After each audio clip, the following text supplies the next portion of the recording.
final look, guys, on our TV S10. It has a built-in outlet. Beautiful, very convenient.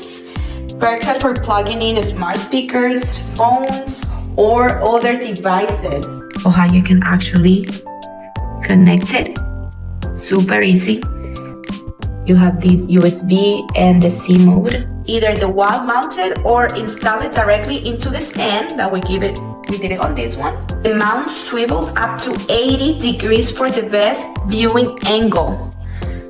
So you can actually move it, guys. Look how you can wiggle it, guys, 80 degrees, depending on where you wanna watch it. And also, let me show you the LED lighting effects, guys. So you have the control remote right here.